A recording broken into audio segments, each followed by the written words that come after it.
ایک شخص تھا تھوڑا بہت اہل بیت کے قریب ہوا تو کہنے لگا میں ان کو بھی مانتا ہوں میں ان کو بھی مانتا ہوں.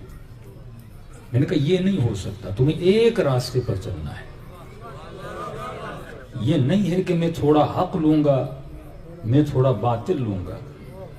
تو میں نے کہا اگر میں تیرے حق میں یہ دعا کروں کہ خدا قیامت میں تجھے امیر شام کے ساتھ محشور کرے, میں نے کہا بس یہ دعا اگر آپ کے حق میں کروں تو آپ کیا کہیں گے؟ 15 سیکنڈ کے لیے چپ ہو گیا. یعنی اس کا دل بھی نہیں مان رہا تھا کہ مجھے کہے کہ ہاں یہ دعا کریں. میں نے کہا دعا کیا کروں؟ خدا حسین کے ساتھ محشور کرے. فوراً بولا ہاں یہ دعا کریں. تو کبھی انسان اس نہج پہ آ جاتا ہے کہ اسے حق کا پتہ بھی ہوتا ہے لیکن وہ حق کو زبان پہ لاتا نہیں ہے. فرمایا ایسے لوگ بھی کبھی جنت میں نہیں جائیں گے. یہ بالکل ایسے ہے کسی کی جڑیں تو حق والی ہوں لیکن اگر اس کے پتے اور اس کا عمل برا ہو اس کی پھر بھی امید ہے کہ یہ جنت میں جائے. لیکن اگر جس کی جڑیں باطل سے ملی ہوئی ہوں باطل کے فکر سے جڑی ہوئی ہوں, معصوم فرماتے ہیں یہ کتنی بھی نمازیں پڑھے یہ نمازیں اس کے منہ پہ ماری جائیں گی. اس کی مثال ایسے ہے آپ بہترین گاڑی پہ سوار ہو جاؤ, بہترین شہر کا ڈرائیور لے لو, لیکن اگر آپ کا ٹریک غلط ہو تو گاڑی کہاں جائے گی؟ مثال کے طور پہ بہترین گاڑی پہ چڑھ کے اس راستے پر گاڑی چلاؤ جو راستہ جہنم کی طرف جا رہا ہے. تو شہر کا بہترین ڈرائیور بھی لوگے گاڑی بالآخر کہاں جائے گی؟ جہنم میں جائے گی. لیکن ایک اناڑی ڈرائیور لے لو اور ایک پرانی سی گاڑی لے لو لیکن سڑک وہ ہو جو جنت کو جا رہی ہے. تو بندہ اگر جڑیں اس کی مضبوط ہوں, اگر وہ ولایت اہل بیت سے جڑا ہوا ہو, چاہے اس میں کتنا بھی فالٹ ہو لیکن بالآخر اس کی گاڑی اسے جنت تک لے جاتی ہے. کتنا بھی گنہگار ہو حسین کی مجلس میں آئے گا, کہیں نہ کہیں اسے کوئی لنک مل جائے گا اور وہ لنک اسے جنت تک لے جائے گا. اسی لیے فرمایا دعا کیا کرو زیارت عاشوراء میں وثبت لی قدم صدق, اے خدا مجھے ثبات قدم عطا فرما. اور آخر میں ہم جو سجدے میں جا کر دعا کرتے ہیں ان یبلغنی المقام المحمود معکم فی الدنیا والآخرہ. اس دعا کی ایک خوبی یہ ہے کہ جگہ جگہ پہ معکم ہے. دوسرا سارکم, یعنی جو ضمیریں لوٹتی ہیں وہ امام حسین کی طرف لوٹتی ہیں کہ مجھے حسین کا ساتھ دے, مجھے حسین کا مددگار بنا, دنیا میں حسین کا ساتھ, آخرت میں حسین کا ساتھ, ثبات قدم حسین کے ساتھ. اے خدا جب میں داخل ہو جاؤں یوم الورود, جب قیامت کے دن داخل ہو جاؤں تو اس دن بھی مجھے حسین کی شفاعت نصیب کرنا. جگہ جگہ بندہ خود کو امام حسین کے ساتھ جوڑ رہا ہے. لیکن آج کی مجلس جس سے مختص کرنا چاہ رہا ہوں وہ ہے مقام شفاعت. کل کی یا پرسوں کی مجلس میں میں نے تھوڑا شفاعت کو پانی کے گلاس کے ذریعے آپ کو سمجھایا تھا کہ معصوم فرماتے شفاعت کا مطلب یہ ہے تو قیامت میں کچھ عمل لے کر آ. جب عمل لے کر آئے گا تو اب عمل ٹوٹا پھوٹا ہے, ہم تمہاری شفاعت کر دیں گے. یہ ممکن نہیں کہ تو خالی ظرف لے کر آئے اور ہم تمہاری شفاعت کریں. یہ ممکن نہیں کہ تو نجاستوں کو لے کر آئے اور کہے مولا علی اس نجاست کو پاک کر دے. کہ یہ ہرگز ممکن نہیں ہے. یعنی یہ بالکل ایسے ہے اگر میرا ظرف نجس ہو اس میں آب زمزم بھی ڈالوں گا وہ نجس ہو جائے گا. شفاعت کی مراد یہ ہے کہ انسان پہلے اپنے ظرف کو پاک کر, پہلے اپنے وجود کو پاک کر. اگر وجود کا ظرف اور برتن پاک ہو جائے گا, اس میں نماز بھی جائے گی تو نماز صحیح ہے, اس میں روزہ بھی جائے گا تو روزہ صحیح ہے. اور ظرف وجودی ہے علی کی ولایت. یہ عمل ولایت علی میں جاتے ہیں. جس کے دل میں علی ولی اللہ ہو, جس نے اپنے وجود کو اور اپنے دامن کو اہل بیت کے ساتھ جوڑ دیا ہو, اب اس کی نماز بھی جب اس دامن میں جاتی ہے تو نماز مقام قبولیت تک پہنچ جاتی ہے. اس کا روزہ بھی اس دامن میں جاتا ہے تو مقام قبولیت میں چلا جاتا ہے. لیکن جن لوگوں نے اصحاب جور کا ائمۃ الکفر و ائمۃ الجور, روایات میں جملہ ہے کہ قرآن کی آیت بھی ہے کچھ ائمۃ الکفر ہیں جو تجھے کہاں ہدایت کرتے ہیں, جہنم کی طرف ہدایت کرتے ہیں, لیکن کچھ ایسے ائمہ ہیں جو تجھے جنت کی طرف لے کر جاتے ہیں. اب سوال یہ ہے تم نے کن ائمہ کو مانا ہے؟ اگر ائمۃ الکفر کو تم نے مانا ہے نمازیں کتنی بھی پڑھو بالآخر جاؤ گے پھر بھی جہنم میں. خوارج کی نمازوں کو دیکھ لو جن کے ماتھوں پہ سجدوں کے نشان تھے, لیکن جو حقیقی راستے سے ہٹ جاتا ہے تو یہ ایک منزل شفاعت ہے. لیکن جس طرح براءت کا سرکل بہت بڑا ہے، اسی طرح شفاعت کا سرکل بہت بڑا ہے. والشفع والوتر، شفع میں نے کہا دو چیزوں کو کہتے ہیں. ایک وہ شفیع ہے جو شفیع جنت نہیں، شفیع جہنم ہے. ایک وہ ہے جو شفیع جنت ہے. اب فرمایا اگر تو، یہ بالکل نچلا مقام ہے کہ تیری شفاعت کی جائے، اس کے بھی شرائط ہیں، لیکن تو اس مقام پہ اگر پہنچنا چاہے کہ تو کسی کی شفاعت کر سکے، تو فرمایا اس کے لیے ضروری ہے کہ تو دنیا میں کسی کا شفیع بن. دنیا میں شفاعت، قیامت میں اگر میں مر جاؤں تو اہل بیت کیا کریں گے؟ مجھے جنت کی طرف لے کر جائیں گے. یہ شفاعت ہے. فرمایا انکم مسئولون، اے انسان تو مسئول ہے، تجھ سے پوچھا جائے گا کہ تم نے دنیا میں کسی کی شفاعت کی تھی کہ نہیں کی تھی. اس اینگل سے زیارت عاشورہ کو دیکھو. ان یبلغنی المقام المحمود، اے خدا مجھے اس مقام محمود تک پہنچا، وہ مقام جس تک محمد پہنچے. یہ بہت بڑی دعا ہے. وہ مقام جس پر حسین ابن علی پہنچے، وہ مقام جس پہ امام زین العابدین پہنچے، وہ کون سا مقام تھا؟ وہ مقام محمود. علماء فرماتے ہیں مقام محمود مقام شفاعت ہے. مقام شفاعت کیا ہے؟ کہ اہل بیت نے اپنی زندگی میں ہزاروں لوگوں کی شفاعت کی. شفاعت موت کے بعد نہیں، جس نے دنیا میں شفاعت کی. اگر آج تو فرش عزا حسین ابن علی پہ بیٹھا ہے، کیوں بیٹھا ہے؟ کیونکہ زینب نے تیری شفاعت کی تھی. اگر بی بی کربلا نہ جاتی آج تو یہاں پہ نہ ہوتا. کیونکہ علی اکبر نے تیری شفاعت کی. کیونکہ علی اصغر 6 مہینے کا بچہ ہے لیکن اس نے تیری شفاعت کی. اگر یہ کربلا کے شہداء نہ ہوتے اور اگر وہ تیرے لیے شفیع نہ بنتے، آج یہ فرش عزا نہ ہوتا، آج میں ممبر پہ نہ ہوتا. تو فرمایا شفاعت کی پہلی منزل یہ ہے. اگر اس اعلیٰ ترین درجے پہ پہنچنا چاہتے ہو تو انسان اپنے مومن بھائی کی شفاعت کر. مولا کیسے شفاعت کروں؟ جیسے ہم نے شفاعت کی.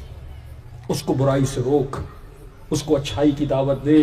اب ہمارے ہاں جو برائی کا کنسپٹ ہے وہ صرف یہ ہے کہ حضرت عیسیٰ اپنی کتاب میں فرماتے ہیں کہ کچھ لوگ ایسے ہیں جو آنکھوں سے زنا کرتے ہیں.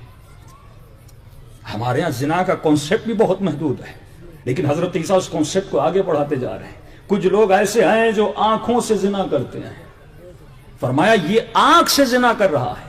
اگر خدا اسے فرصت دے، اگر اس کے پاس مال آئے، اگر اس کے پاس موقع آئے، یہ زنا حقیقی میں چلا جائے. یہ اگر گناہ سے بچا ہوا ہے اس لیے نہیں بچا ہوا کیونکہ یہ کرنا نہیں چاہتا، اس لیے بچا ہوا کیونکہ اس کے پاس اسباب نہیں ہیں. جب ابن سعد کے پاس اسباب ملے، فرمایا کئی لوگوں کا رنگ تب نکلتا ہے جب ان کو کچھ دیا جاتا ہے. اللہ کہتا ہے میں کبھی تجھے دے کر آزماتا ہوں. مثال کے طور پہ بندہ فقیر ہے، گناہ نہیں کر سکتا. اچانک دولت آتی ہے، یہ شرابی بھی بنتا ہے. دولت آتی ہے، یہ عیاش بھی بنتا ہے. تو جب امام کے چاہنے والے نے کہا نا مولا میرے لیے دعا کرے میں امیر بن جاؤں، امام نے فرمایا تیری بہتری میں یہی ہے کہ تو فقیر رہے. کیوں کبھی کبھی امیری تیرے لیے خطرناک ہو جاتی ہے، کبھی کبھی ایسا علم تیرے لیے خطرناک ہو جاتا ہے جو تجھے در اہل بیت سے دور کرتا ہے. تو شفاعت ایک بہت بڑا سرکل ہے. انسان اگر شفاعت کرنا چاہتا ہے تو فرمایا سب سے پہلی شفاعت یہ ہے کہ تو اپنے بھائی کی شفاعت کر، تو اپنے معاشرے میں رہنے والوں کی شفاعت کر. کہ میں نے کہا معاشرہ جس گندگی میں گھس چکا ہے، وہ احساس مسئولیت کہ اگر میرے معاشرے کا جوان گناہ میں مبتلا ہو رہا ہے میں نے اس کے لیے کیا کیا. قرآن کی آیات کہتی ہے کہ کچھ لوگ ایسے ہیں جو مال جمع کرتے ہیں لیکن متعدد مالوں کو جمع کرتے ہیں. اللہ کہتا ہے ایسے لوگوں کو جب قیامت کے دن اٹھایا جائے گا، جب اپنے نام اعمال کو دیکھیں گے ان کو سمجھ میں نہیں آئے گی کہ یہ بھی گناہ تھا جو میں کر رہا تھا. کہ مثال کے طور پہ جوان شادی کرے، یہاں تک معصوم نے فرما دیا کہ جب کسی دکان سے جا کر گوشت لو تو اس گوشت کو کسی ایسے شاپر میں یا ایسے کاغذ میں لپیٹو کہ غریب کی نگاہ اس پہ نہ پڑے. جب غریب دیکھتا ہے تو اس کی آہ نکلتی ہے. پھر یہ نہ کہنا مولانا بچے بیمار کیوں ہو گئے، جسے ہم تبرج جاہلی کہتے ہیں. کہ انسان تو شفاعت کر رہا ہے یا اپنی امیری کو وسیلہ بنا رہا ہے اپنی اندر کی کمزوریوں کو دکھانے کے لیے. پر میں ہم یہ نہیں کہتے کہ گاڑیاں نہ لو گھر نہ لو، لیکن گاڑی پر تو سوار رہے، گاڑی تیرے دماغ پہ سوار نہ ہو جائے. ہم یہ نہیں کہتے گھر نہ بناؤ، گھر بناؤ، لیکن گھر کو اپنے اوپر سوار نہ کرو کہ یہ گاڑی لے کر غریبوں کے محلے میں چلے جاؤ، 10 لوگوں کو دکھانے لگو کہ میرے پاس یہ چیز ہے، تاکہ ان کے وجود میں احساس کمتری پیدا ہو جائے، اور وہ جو احساس کمتری پیدا ہوتا ہے وہی آہ لگتی ہے جو تمہاری آخرت کو تباہ و برباد کر دیتی ہے۔ فرمایا مال تبرج کے لیے نہیں ہے، دکھانے کے لیے نہیں ہے، لیکن آج فیس بک نے ہم سب کو تبرج میں ڈال دیا ہے کہ بندہ کھانے گیا وہاں پر بھی فوٹو، بندے نے نئے کپڑے دیے وہاں پر بھی فوٹو، بندے نے نیا گھر بنایا وہ بھی فیس بک پہ شیئر کر رہا ہے، اپنی ہر امیری، ہر خوبی، ہر خوشی کہاں پہ ڈال رہا ہے؟ فیس بک پہ ڈال رہا ہے۔ ارے اگر تم اپنی امیریوں کو فیس بک پر ڈالو گے اور اگر کوئی غریب اس کو دیکھ لے، اس کے دل سے جو آہ نکلے گی۔ فرمایا ایک شخص تھا، اس نے شادی کی اور اپنی زوجہ کے ساتھ بن سج کے بازاروں میں گھومنے لگا۔ اب ایک جوان ہے جس نے شادی نہیں کی، جب وہ دیکھے گا کیا اس کی آہ نہیں نکلے گی؟ امام فرماتے ان آہوں سے بچو، یہ ہر آہ قیامت میں تمہارے دامن کو پکڑ لیتی ہے اور تمہیں تباہ و برباد کر لیتی ہے۔ اے انسان انکم مسئولون، تو اپنے معاشرے میں مسئول ہے۔ یہ نہیں کہ تجھے صرف مال جمع کرنا ہے اور ایک گھر، دوسرا گھر، تیسرا گھر، کتنے گھر تم جمع کرو گے؟ اللہ نے ایک گھر دے دیا، اب تم یہ سوچو کچھ ایسے شیعہ بھی ہیں جن کے پاس گھر نہیں ہے، کچھ ایسی بچیاں بھی ہیں کہ جہیز نہ ہونے کی وجہ سے جن کی شادیاں نہیں ہوتی۔ مجھے فونز آتے ہیں ایسی بچیوں کے کہ باپ نے غربت کی وجہ سے کسی ایسے کے ساتھ شادی کرا دی جو شرابی تھا، غربت کی وجہ سے۔ مولانا بیٹیوں کے رشتے نہیں آتے کیونکہ ہم غریب آئے۔ اتنی بچیاں جن کے پاس جہیز نہیں ہے اور شادیاں نہیں ہو رہی۔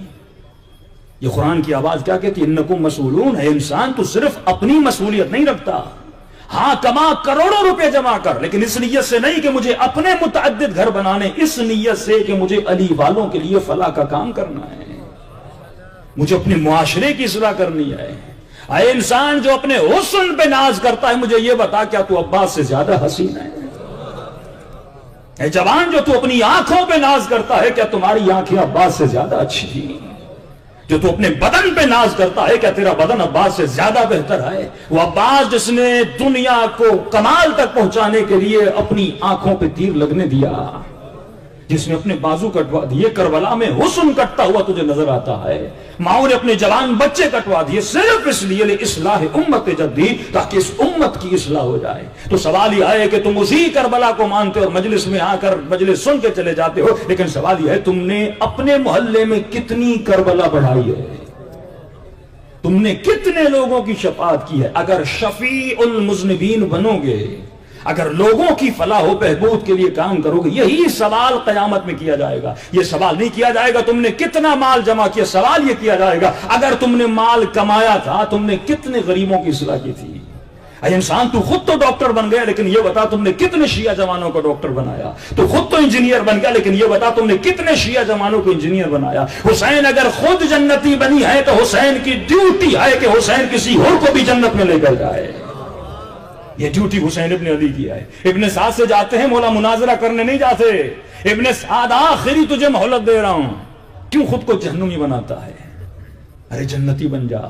تو سنو گے ابن سعد نے کیا کہا کہ حسین میرا گھر، اگر تیری طرف آؤں گا ابن زیاد میرے گھر کو تباہ کر دے گا۔ امام نے فرمایا گھر کی پرواہ نہ کر، حسین تجھے مدینے میں اس سے بڑا گھر دے گا۔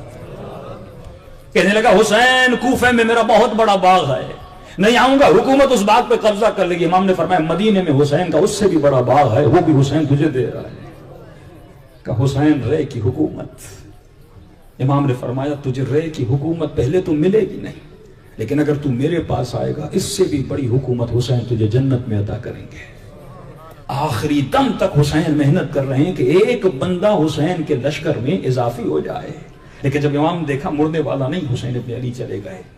فرمایا یہی کردار ہونا چاہیے علی والوں کا۔ میں نے ایک مشورہ دیا تھا جوانوں کو اور بزرگوں کو، اگر واللہ اس پہ عمل کرتے، مثلا آج 25 سفر ہے، آج سے تہیہ کر لیں اگلے سال کی 25 سفر تک، 1 ایئر آپ کے پاس ہے، 360 ڈیز آپ کے پاس ہیں، 360 دن۔ اگر یہاں پہ 500 لوگ موجود ہیں اور 500 کے 500، جب تک آپ گول نہیں بنائیں گے نا کچھ اچیومنٹ نہیں ہوگی۔ وہ زندگیاں تباہ ہو جاتی ہے جس زندگیوں میں گولز اور اہداف نہیں ہوتے، چھوٹے گولز بڑے گول۔ چھوٹا گول یہ ہے مثلا ایک ہفتے میں یہ کام کروں گا، اس سے تھوڑا بڑا گول یہ ہے کہ 1 مہینے میں یہ کام کروں گا، اس سے بڑا گول یہ ہے کہ میں 6 مہینے میں اس ٹارگٹ کو اچیو کروں گا۔ جتنے گولز بناتے جاؤ گے اتنی زندگی میں خوشیاں آتی جائیں گی۔ مثلا ایک گول بناؤ مجھے ہفتے میں زیارت عاشورہ یاد کرنی، اور جب یاد ہو جائے گی پھر دیکھو کہ خوشی کتنی ملتی ہے۔ ایک گول بناؤ کہ مجھے 40 دن صبح دعائے احد پڑھنی ہے، جب مکمل کرو گے اللہ ایک عجیب خوشی تمہارے وجود میں ڈالے گا۔ ایک 6 مہینے کا گول بناؤ، ایک سال کا گول بناؤ، جیسے جیسے ان گولز کو اہداف کو اچیو کرتے جاؤ گے زندگی میں خوشیاں بڑھتی جائیں گی۔ 1 سال کا گول بناؤ اپنے لیے کہ آج 25 سفر ہے، اگلے سال کی 25 سفر تک اگر یہاں 500 لوگ موجود ہیں، یہ نیت بنائیں کہ اگلے سال پورا سال میں کسی ایک بندے پہ محنت کروں گا، زیادہ نہیں، 1% پہ محنت کروں گا کہ اسے علی والا بنا دوں، اسے حسین کے در پہ لا دوں۔ کوئی ایسا ایک بندہ، وہ آپ کا ڈرائیور بھی ہو سکتا ہے، وہ آپ کے گھر میں کام کرنے والا بھی ہو سکتا ہے، وہ آپ کا کلیگ اور دوست بھی ہو سکتا ہے، لیکن کوئی ایسا بندہ جو تھوڑا بہت لوجیکل ہو، تھوڑی بہت احساس اور عقل ہو۔ اگر یہاں 500 لوگ موجود ہیں اور پریکٹیکلی اس گول کے پیچھے لگیں، اگلے سال یہ 500 کو لے کر آئیں گے، اور اس طرح اگر عمل کرتے رہے تو اس امام بارگاہ میں بیٹھنے کی جگہ نہیں ہوگی۔ اگر ہم گولز پہ، یہ گولز تھے امام زین العابدین کا کہ غلام خریدتے تھے، غلاموں کو آزاد کرتے تھے۔ حسین کی پوری کوشش یہ تھی کہ اگر پورے لشکر سے ایک حر بھی نکل کے آ جاتا ہے تو حسین کے لیے باعث کامیابی ہے۔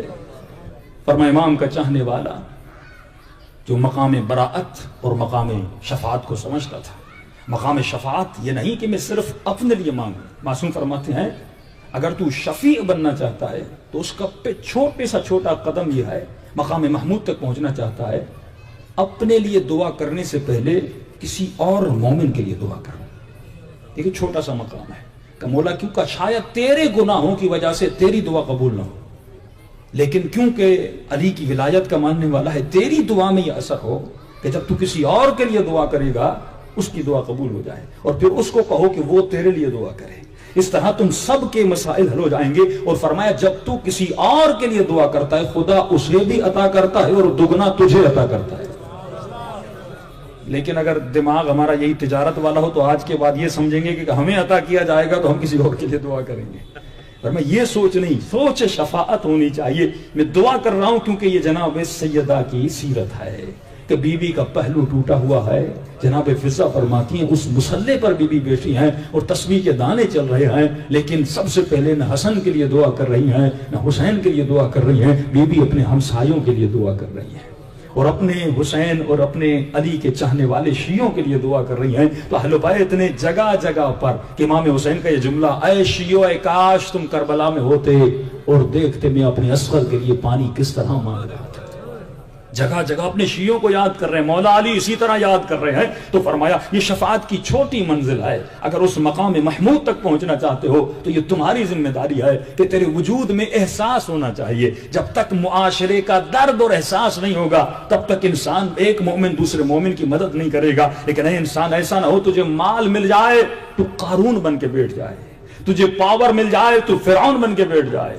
کتنے لوگ اس پاور کے لیے آپس میں لڑتے ہیں، یہ قیامت میں سوال کیا جائے گا۔ جتنے تو سگنیچر کرتا ہے، جتنے تو قدم اٹھاتا ہے، قیامت میں ایک ایک قدم کا سوال کیا جائے گا۔ اے انسان جتنے تم نے مال و دولت کمائی، اللہ سوال کرے گا کہ یہ بتا تم نے اپنے لیے تو گھر بنا لیا تھا، لیکن یہ بتا کیا تجھے پتا تھا کتنے علی والے بے گھر بیٹھے ہوئے ہیں؟ تم نے اپنی بیٹی کی شادی تو کروا لی تھی لیکن تو صاحب استطاعت تھا، بتا تم نے سال میں کتنی علی والوں کی شادیاں کروائی؟ تجھے پتا تھا کہ امام کا فرمان ہے کہ غربت انسان کو 3 گناہوں میں مبتلا کرتی ہے۔ ایک انسان فقر کی وجہ سے چور بن جاتا ہے، دوسرا انسان فقر کی وجہ سے فحاشت میں چلا جاتا ہے، تیسرا انسان فقر کی وجہ سے اللہ کی مخالفت میں چلا جاتا ہے اور ظالم بن جاتا ہے۔ جب تجھے پتا تھا تیرے معاشرے میں فقر ہے، لیکن یہ بتا تم نے کتنی کوشش کی کہ اس معاشرے سے فقر ختم ہو جائے؟ یعنی تیرے وجود میں طاقت تھی لیکن تو نہیں چلا۔ یہی تو وہ احساس براعت ہے کہ یزید کے پاس پاور تھا لیکن اس نے دین کو نہیں پھیلایا بلکہ فسق و فجور کو پھیلایا۔ جو صرف اپنے گھر کا سوچے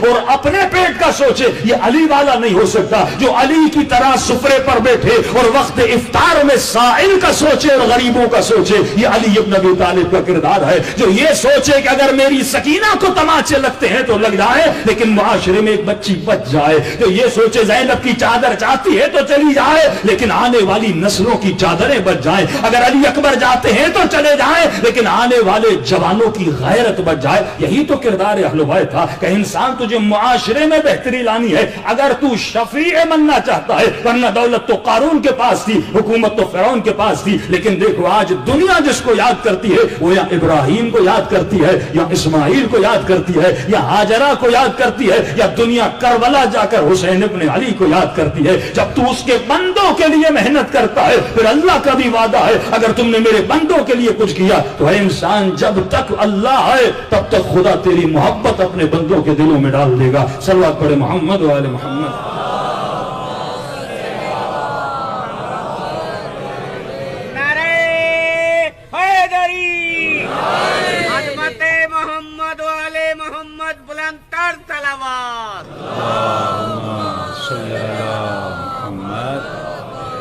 برائے خشنودی امام حسین علیہ السلام بلندتر صلوات.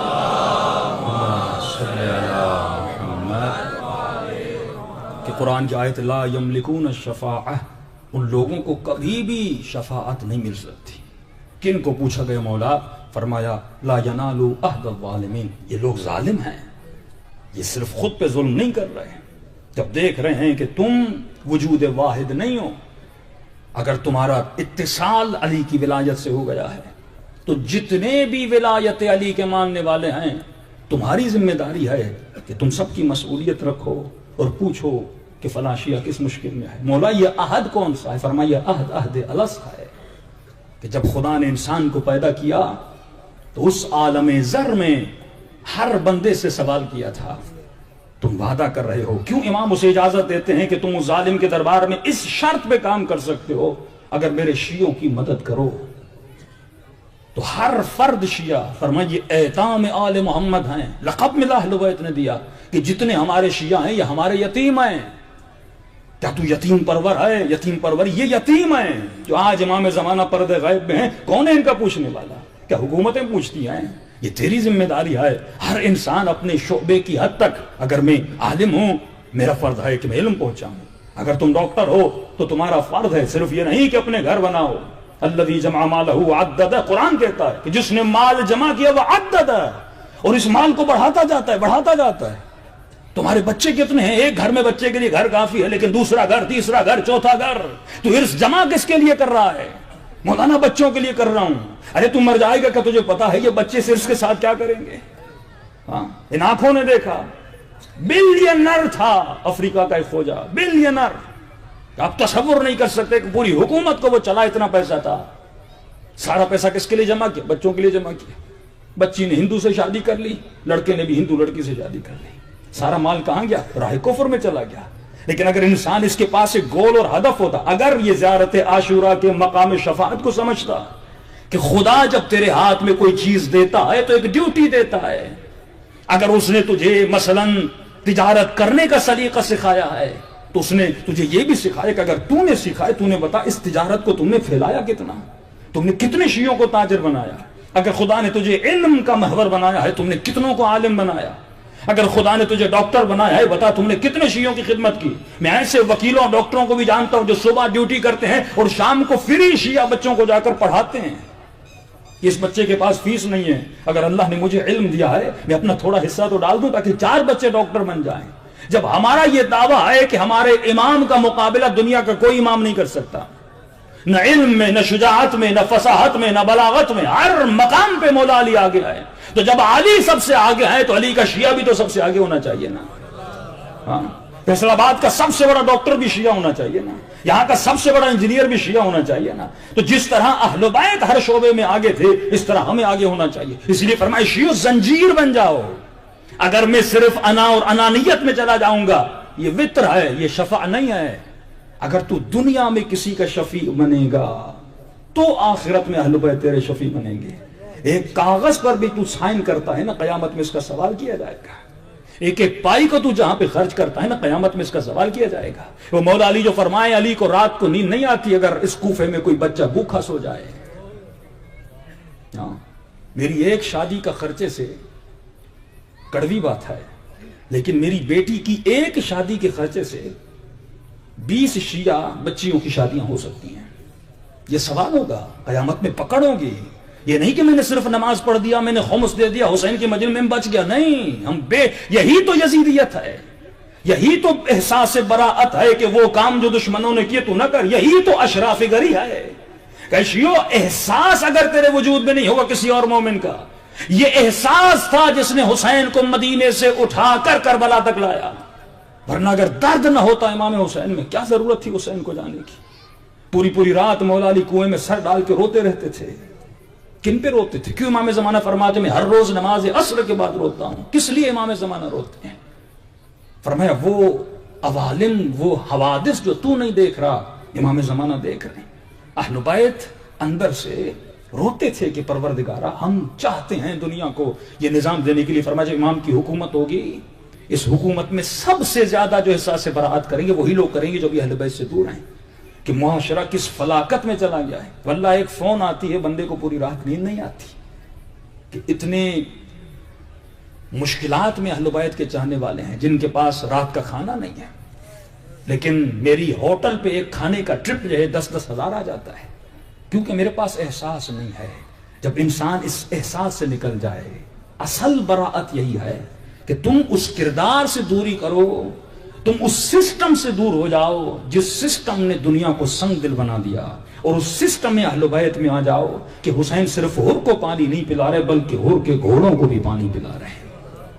یہ وہ سسٹم تھا۔ پڑھو قرآن کی آیتیں، اور خدا نے قرآن کی آیتوں میں کتنا کہا، بڑی سخت آیت ہے، استغفر لہم او لا تستغفر لہم، اے حبیب اگر تم اس کے لیے استغفار بھی کرو، او لا تستغفر لہم اگر استغفار نہ بھی کرو، ان تستغفر لہم 70 مرہ، اگر 70 مرتبہ بھی ایسے بندوں کے لیے استغفار کرو پھر بھی میں خدا ان کو نہیں بخشوں گا، کیونکہ یہ ظالم تھے۔ میں نے اگر ان کو کچھ دیا تھا تو اس لیے نہیں دیا تھا کہ یہ صرف اپنی ذات پہ خرچ کریں۔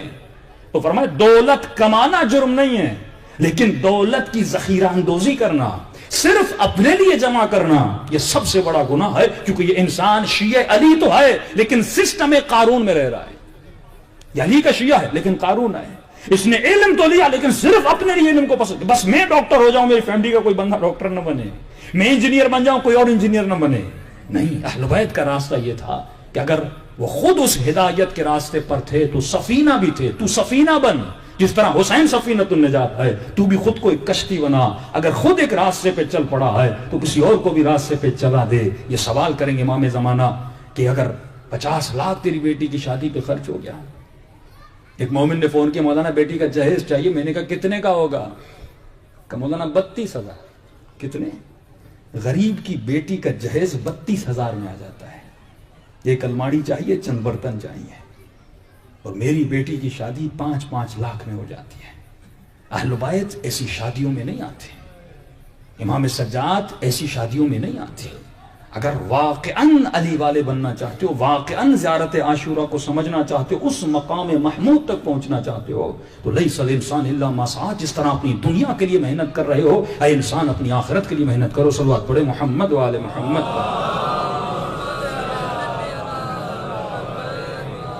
فرمایا محبت صرف اللہ کے لیے محبت ہونی چاہیے، محبت کا معیار غیر اللہ نہیں ہونا چاہیے۔ یہی شفاعت ہے اور یہی تبرہ ہے۔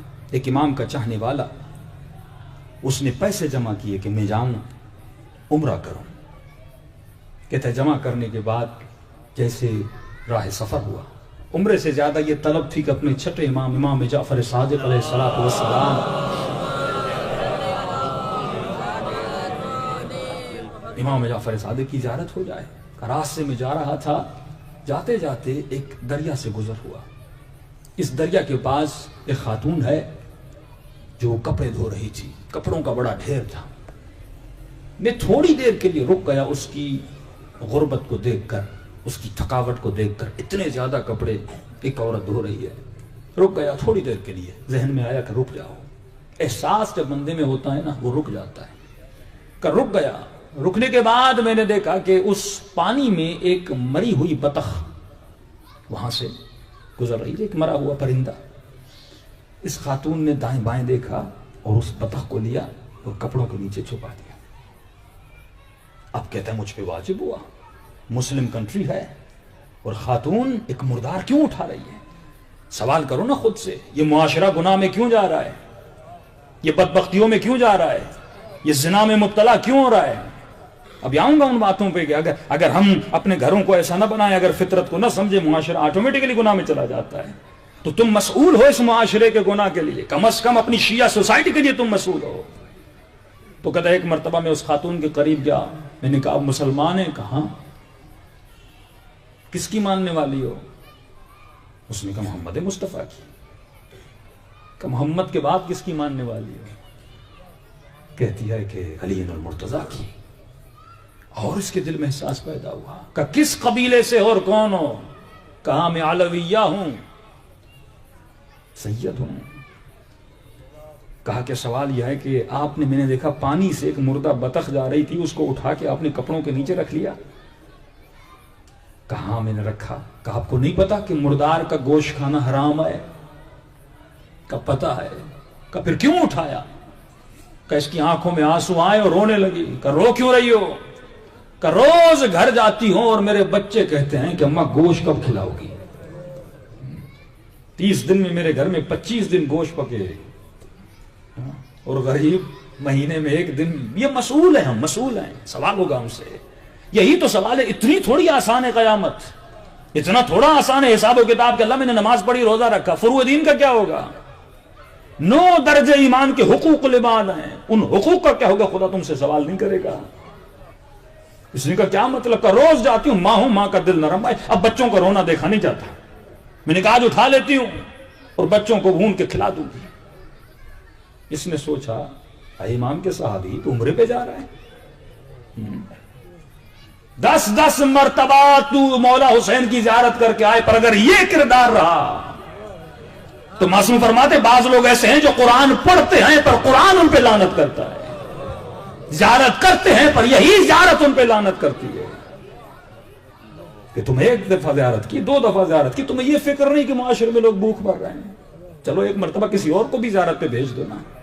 زیارت کرنا فخر نہیں ہے, کربلائی بننا فخر ہے, حسینی بننا فخر ہے. مثلی لا یبایع مثل یزید بنو, حسین جیسا جس نے اپنا سب کچھ لٹا دیا تاکہ معاشرہ سدھر جائے. یہی تو تبلیغ اور یہی تو کردار حسین ہے کہ سوسائٹی ایسی بناؤ جو حسینی سوسائٹی ہو, جس سوسائٹی کے وجود میں درد ہو, جس سوسائٹی میں احساس ہو. اگر احساس نہیں تو یہ بندہ, یہ انسان نہیں ہے, یہ حیوان ہے. تو اس نے کہا کہ میں نے 1 مرتبہ دیکھا کتنے پیسے ہیں, عمرے کے لیے جا رہا ہوں. میں نے کہا خاتون آ, میں تجھے لے کر دیتا ہوں. کہا اتنے سال سے میں نے یہ پیسے جمع کیے تھے, ایک عمرہ کروں اور امام کی زیارت کروں.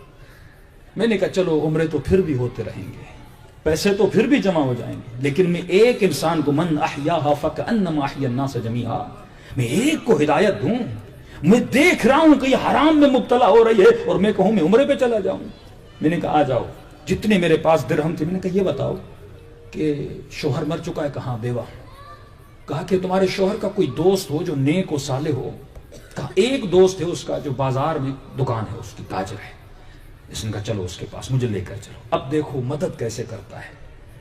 ہمارے ہاں 1 لاکھ دیا جاتا ہے, بورڈ پہ اعلان ہوتا ہے فلاں صاحب نے اتنے دیے, 1,500 کسی غریب کو دیتا ہوں, منت کرتا ہوں اس پہ. فرمایا ایک مومن کی نشانی ہے, وہ چاہے بھائی ہو بہن ہو, کسی کے لیے. امام فرماتے ہیں منت نہ کیا کرو, یعنی احساس نہ جتلایا کرو کہ میں نے تجھے پڑھایا تھا, میں نے تجھے فلاں جوک دلوائی تھی. فرمایا یہ اہل بیت کے چاہنے والوں کی صفت نہیں ہے. تو منانین میں سے مت بن. اگر تم نے کیا ہے تو اللہ کے لیے کیا ہے, کسی کو احساس مت دلایا کرو کہ میں نے تیرے لیے یہ کیا. اس خاتون کو کہا مجھے اس دکان پہ لے چلو, دکان پہ لے گیا. کہا آپ تھوڑا دور رہ جائیے. کہا کہ آپ ان کے شوہر کو جانتے ہیں؟ کہا اب دیکھیے یہاں پر مصلحتی جھوٹ, ایک وہ جھوٹ جو ہم مذاق میں بولتے ہیں اور بولتے جاتے ہیں, لیکن اس نے مصلحتی جھوٹ بولا اس کی عزت کو رکھنے کے لیے. کہا دیکھیے ان کا جو شوہر تھا وہ میرا بڑا دوست تھا. اچھا سنا ہے آپ کا بھی دوست تھا؟ کہاں بڑا اچھا آدمی تھا. کہ میں نے اس سے کچھ پیسے لیے تھے, آج جب واپس کرنے آیا ہوں تو پتا چلا ہے وہ مر گیا ہے. اب رقم اچھی خاصی تھی نا, کیونکہ عمرے پہ جا رہا تھا. اب پھر میں کیا خدمت کر سکتا ہوں؟ کہ آپ کو پتا ہے یہ بیوہ ہے, اگر یہ پیسے میں نے اس کو دیے تو یہ تھوڑا تھوڑا کر کے ختم کر لے گی, پھر کل کون آئے گا اس کی مدد کرنے کے لیے. تو میں چاہتا ہوں آپ ایک کار خیر میں شامل ہو جائیں. آپ کا دوست تھا, کہ کون سا کار خیر؟ کہ یہ پیسے میں آپ کو دیتا ہوں, آپ ان پیسوں سے کام کریے, جو ان پیسوں سے نفع ہو آپ اس خاتون کو دیجیے. مدد کی اکڑ مار دی اپنی، کہ یہ بھی نہ ہو کہ دنیا کو بتاؤں کہ میں نے اس کی مدد کی، یعنی اس پہ احسان نہیں جتلائے گا، اس کے شوہر کے پیسے تھے اور میں نے سنا آپ متقی اور پرہیزگار ہیں، آگے سے کوئی بھی مسئلہ ہو آپ مجھ سے رابطہ کریے گا، اس خاتون کے مہینے کا خرچہ چلتا رہے۔ کہ امام فرماتے اگر سیدھے ہاتھ سے دے رہے ہو تو تیرے الٹے ہاتھ کو پتہ نہ چلے۔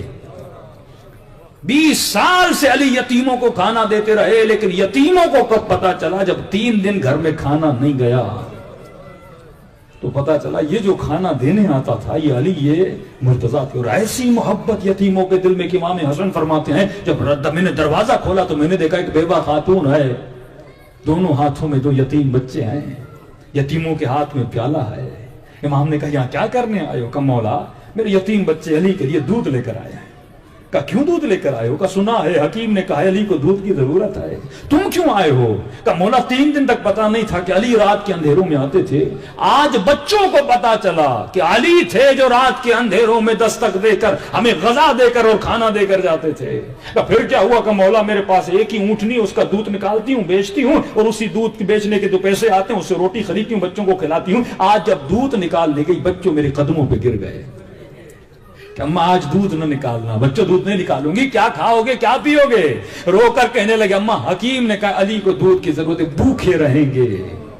یہی یتیم تھے جو بعد میں بڑے ہوئے حسن کے صحابی بنے، یہی یتیم تھے جو بڑے ہوئے حسین کے صحابی بنے۔ اس طرح امام نے معاشرے سازی کی، اس طرح امام نے معاشرے کی اور ولایت کی بلڈنگوں کو بنایا۔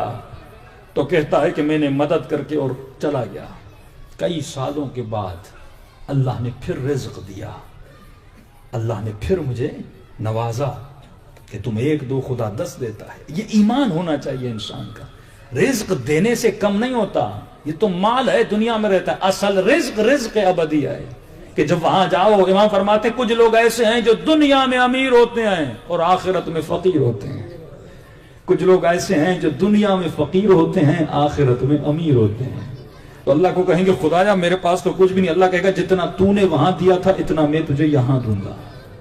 تو جیسی سخاوت، اب کہتا ہے کئی سالوں کے بعد مدینے گیا اور جیسے گیا تو عمرہ کیا، اس کرنے کے بعد اپنے چھٹے امام سے ملنے گیا، جیسے امام کے محلے میں پہنچا تو میں نے دیکھا مولا اپنے اصحاب کے ساتھ اپنے گھر کے دروازے کے باہر کھڑے ہیں، بتایا بھی نہیں تھا کہ مولا میں آ رہا ہوں، دروازے پر کھڑے ہیں۔ اور جیسے امام نے مجھے دیکھا باہوں کو پھیلائے اور کہا آ جا میرے حاجی، میرے سینے سے لگ جا۔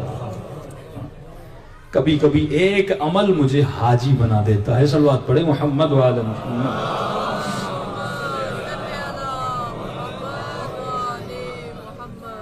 رسول خدا کی حدیث ہے من امر بمعروف او نہا عن منکر او دل علی او آثار، فرماتے جس نے امر بالمعروف کیا ایک، دوسرا اگر امر بالمعروف نہیں کیا اس کے لیے تھوڑی سی دلیل دی، مثلا کسی کو سمجھایا۔ فرمایا بعض لوگ ایسے ہیں جو مفت کے مشورے دیتے ہیں، مفت کا مشورہ جس میں مجھے کوئی فائدہ نہیں ہوگا لیکن یہ بھی نہیں، یعنی منکر کی دعوت دینا۔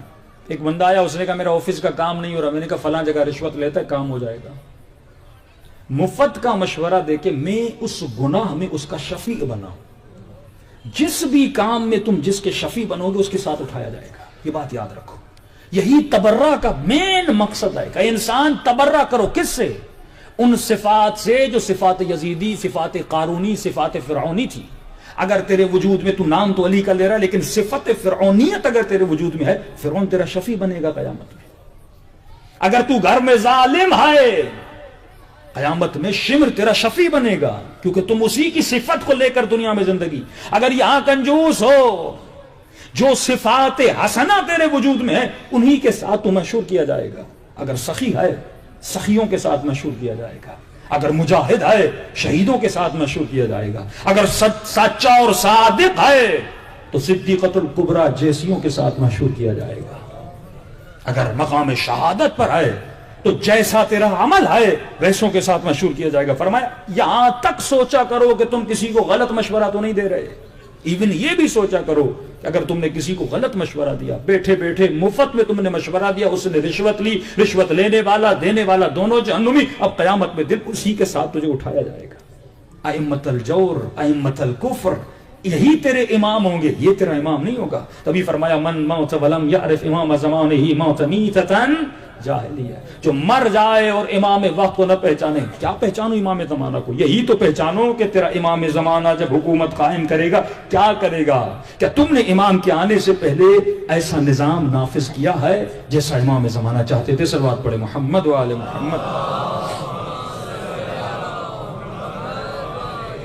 محمد وعجل فرجهم۔ تو فرمایا اگر جڑ انسان کی باطل کی ہے اور انسان اگر صحیح سے چل رہا ہے تو فرمایا بالآخر پہنچے گا۔ ان جڑوں کو صحیح کرنا ہے، معاشرے کی ان بیماریوں کو نکالنا ہے۔ ایک آدمی مسجد بنا دیتا ہے، بڑا خرچہ کرتا ہے، 8-10 بوڑھے اس مسجد میں آتے ہیں، نماز پڑھتے ہیں، چلے جاتے ہیں، لیکن ان جوانوں کی فکر نہیں، جس جوان کے پاس روزی نہیں، جو جوان دیر سے شادی کرتا ہے، وہ کتنے گناہوں میں پڑتا ہے۔ یہ زمانہ تبرج جاہلی کا زمانہ ہے نا، کہ فرمایا رسول خدا کے زمانے میں خواتین خود کو برج بناتی تھی۔ برج کا مطلب جھومر پہنتی تھی، اپنے بالوں کا جھوڑا بنا کے اوپر کرتی تھی تاکہ مرد ان کی طرف اٹریکٹ ہوں۔ تو رسول نے فرمایا کہ جاہلوں کی طرح خود کو برج نہ بناؤ۔ یہ فیس بک ہمیں برج بناتا جا رہا ہے کہ میں ہر جگہ ایک فوٹو رکھ رہا ہوں اور اسی چیز کے پیچھے ہوں کہ مجھے لائک کتنے ملے، میرے اوپر کمنٹس کتنے آئے۔ بندہ کھانے جا رہا ہے تو فوٹو، بندہ گھومنے جا رہا ہے تو فوٹو۔ پوری کوشش یہ ہے کہ مجھے زیادہ سے زیادہ لائک مل جائیں۔ خطیب کہتا ہے مجھے زیادہ سے زیادہ سبسکرائبر مل جائیں، نوح خان کہتا ہے مجھے زیادہ سے زیادہ فالوور مل جائیں۔ اب یہ سوچ جو ہے نا، یہ سوچ براعت والی سوچ نہیں ہے، یہ یزیدی سوچ ہے۔ یہ سوچ ہے کہ میں برج بن جاؤں، یہ اہل بیت کی سوچ نہیں ہے۔ تو دن رات اس کوشش میں آئے کہ تجھے لوگوں کے لائک مل جائیں، تو اتنی محنت کیوں نہیں کرتا تجھے ایک لائک ملے امام زمانہ کا، ایک لائک ملے، سنگل مین تجھے لائک کرے زندگی میں، تیرا امام تجھے لائک کرے۔ کیوں؟ کیونکہ ہم شخصیت پرست ہیں، پرسنلٹیز کو لائک کرتے ہیں۔ کیوں؟ ہمارے وجود میں شہرت پسند۔ یہ جوان ایئرپورٹ پر جاتا ہے اور خدا نہ خواستہ اس کو شاید آفریدی نظر آ جائے، ہاں، یہ سیلفی نکالے گا کہ نہیں نکالے گا؟ اس کے لیے فرق نہیں کہ میں مولانا کے ساتھ سیلفی نکال رہا ہوں یا میں آفریدی کے ساتھ نکال رہا ہوں۔ اس کے لیے معیار شہرت ہے۔ مولانا مشہور ہے تو سیلفی، پیش امام کے ساتھ کیوں نہیں نکالتے روزانہ؟ تو مشہور مولویوں کے ساتھ کیوں سیلفی نکالتا ہے؟ کیونکہ تو برج پسند ہے، تمہارے وجود میں یہی تو شہرت پسندی تھی کہ ذو حظن جب یہ قارون کو دیکھتے تھے ان کے منہ میں پانی آ جاتا تھا، جب یہ بڑی گاڑیوں کو، بڑی بلڈنگوں کو دیکھتے تھے ان کے منہ میں پانی آ جاتا تھا۔ کیا کہنا اس کا؟ یہ انسپائر ہوتے تھے اشرافیہ کے نظام میں۔ آج تو بھی ایسا ہی ہے۔ کیا تو کسی کی تقوی سے انسپائر ہوتا ہے یا کسی کی شہرت سے؟ کیا تو پرسنلٹی پسند ہے یا تو عبادت پسند ہے؟ امام کی فرمان ہے، فرمایا کچھ لوگ عبادت نہیں، یہ ایکٹنگ کرتے ہیں۔ یہ بہت اچھے ایکٹر ہیں نماز پڑھنے میں، یہ بہت اچھے ایکٹر ہیں روزہ رکھنے میں، صرف نماز پڑھتے یہ ایکٹنگ ہے۔ اگر یہ نماز پڑھ رہا ہے اس کے وجود میں احساس کیوں نہیں ہے؟ اگر یہ نمازی ہوتا اور نماز کو قائم کرنے والا ہوتا تو جیسا مسجد میں نیک ہے مسجد سے باہر اتنا نیک کیوں نہیں ہے؟ کیونکہ یہ عادی ہے عبادتوں کا، یہ عبادت کو عبادت سمجھ کے نہیں پڑھ رہا، یہ خود کو برج بنانا۔ پرسنالٹی کوئی بھی ہو، میں نے خود دیکھا اپنے شیعہ کالے کپڑے دبئی کے ایئرپورٹ پہ پہنچے، پاکستان کے ایک مشہور ایکٹر اس ایئرپورٹ پہ تھا، سارے دوڑے، ایک سیلفی دوسری سیلفی میں پریشان ہو گیا۔ یہ وہی لوگ ہیں جو کربلا میں حسین کی زری کے ساتھ سیلفیاں نکال کے آئے ہیں، اب یہ یزید کے ساتھ سیلفی نکال رہے ہیں کیونکہ حسین مشہور ہے تو پسند ہے، اور یہ بھی مشہور ہے۔ معیار کیا ہے میری زندگی میں کسی کو پسند کرنے کا اور پسند نہ کرنے کا؟ انی سلم لمن سالمکم، تیرا معیار اہل بیت ہیں۔ محبت کا معیار خدا اور علی اور آل علی، نفرت کا معیار خدا اور علی اور آل علی۔ تو کس کی پسند اور ناپسند میں اگر یہی تیری پسند ہے تو انہی کے ساتھ تو قیامت کے دن اٹھایا جائے گا۔ تیرے دل میں وہ نفرت کیوں نہیں جو اہل بیت کے دل میں دشمن خدا کے لیے نفرت تھی؟ تیرے دل میں وہ بغض کیوں نہیں، وہ غیرت الہی کیوں نہیں جو اہل بیت کے دل میں غیرت الہی تھی؟ امام نے بہت سمجھایا، لیکن آخر میں جب انہوں نے کہا نا کہ حسین ہم جانتے ہیں کہ تو نمازی ہے، ساری باتیں سب صحیح ہیں، لیکن بغضاً لأبیک، تیرے باپ کی دشمنی میں آئے، فرمایا یہ کہنا تھا، حسین کے تیور بدل گئے۔ اب حسین نے تلوار نکالی، کہا اب اگر میرے بابا سے بغض ہے تو حسین بھی تجھ سے بغض کرتے ہیں۔ اب ایسی تلوار چلائی جیسی علی نے خیبر میں چلائی تھی۔ ہاں، معیار محبت، تب تک حسین اچھے چل رہے تھے، یہی معیار امام زین العابدین کا دربار میں، جب اس نے بنو امیہ کی تعریف کی، امام سجاد خاموش رہے۔ جب یزید نے کہا تھا سب سے زیادہ بنو امیہ کی تعریف کرنا اور خاندان علی کو برا بلا کہنا، جب تک تعریف کرتا رہا زین العابدین خاموش رہا، لیکن جب اس نے امام علی کو برا بلا کہنا شروع کیا، صاح علی بن الحسین، امام سجاد چیخے، فرمایا اے بدبخت خاموش ہو جا۔ اب یہ لکڑیوں کے ممبر پہ بیٹھنے والے کہ یزید اب مجھے اجازت دے میں اس ممبر کو عزت بخشوں، اور تجھے بتاؤں وہ کون سا خاندان ہے جس کو خدا نے فضیلت بخشی ہے۔ تو اگر با فضیلت بننا چاہتے ہو تو اپنے وجود میں، اپنی زندگی میں، اپنی سوچ میں انقلاب لانا ہوگا کہ میں نے شیعہ سوسائٹی کے لیے کیا کیا، میں نے شیعہ جوانوں کے لیے کیا کیا، میں نے کچھ ایسا سوچا کہ شیعہ جوان بنے۔ لیکن اگر یہ سوچ ہوگی تو معاشرہ بنے گا، ورنہ ہم آئیں گے، کھائیں گے اور چلے جائیں گے۔ ہر وہ جوان جو غربت کی وجہ سے، اور میں خواتین کو بھی کہہ رہا ہوں اور ان شوہروں کو بھی کہہ رہا ہوں، دیکھیے عورت کے مزاج میں گناہ کہاں سے پیدا ہوتا ہے؟ عورت بڑا حساس وجود ہے، اور اگر اس کو سنبھالا نہ جائے تو معاشرہ تباہی کی طرف چلا جاتا ہے۔ مسلمانوں میں ایک جنگ جمل ہوئی ہے، اگر خدا کے فرمان پہ عمل کیا جاتا نا کہ اے نبی کی بیوی اپنے گھروں سے باہر نہ نکلو، عورت جب گھر سے باہر نکلتی ہے نا، یہ اپنی شریعت بناتی ہے، یہ اپنا دین بناتی ہے، اور معاشرہ گمراہی میں چلا جاتا ہے۔ فرمایا اس کی فطرت میں ہے، یہ حساس ہے، اس کے وجود میں اللہ نے کمال دیا ہے، یہ خود کو دکھانا چاہتی ہے، یہ اس کی وجود کی فطرت ہے، یہ تعریف کو پسند کرتی ہے۔ جو شوہر بیوی کی تعریف نہ کرے، اگر عورت تھوڑا سا بھی چہرہ بھی دھو کر آئے نا، وہ یہ چاہتی ہے کہ میرا شوہر کہے کہ آج تیرے اندر کوئی تبدیلی ہے۔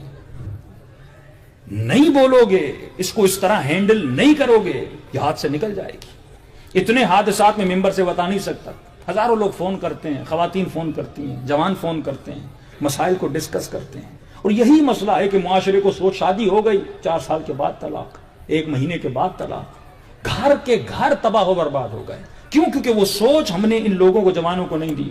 بھائی ایک انگوٹھی ہم لینے جاتے ہیں، اس کے لیے کتنا سوچتے ہیں، چاندی کی ہے کہ نہیں، پتھر ہے کیسا ہے، لیکن یہ جوان شادی کرنے جا رہا ہے۔ کتنی مجالس ہماری امام بارگاہ میں صرف کپلز کے لیے ہے، وہ جوڑے جو شادی کرنا چاہتے ہیں ان کے لیے بھی تو مجالس ہونی چاہیے نا۔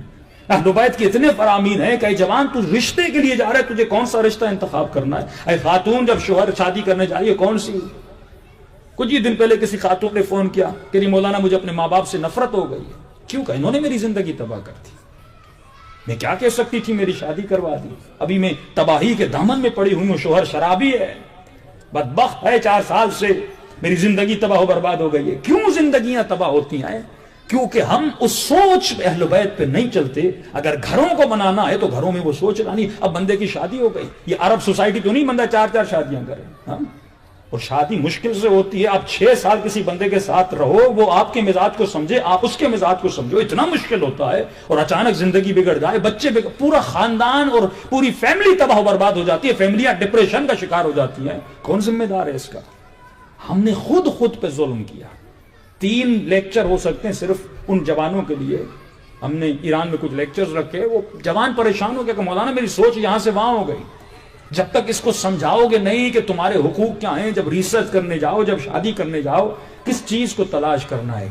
تم نے صرف علی کی زندگی سے خیبر و خندق سنا، یہ نہیں سنا کہ عقیل کو بھیجا تھا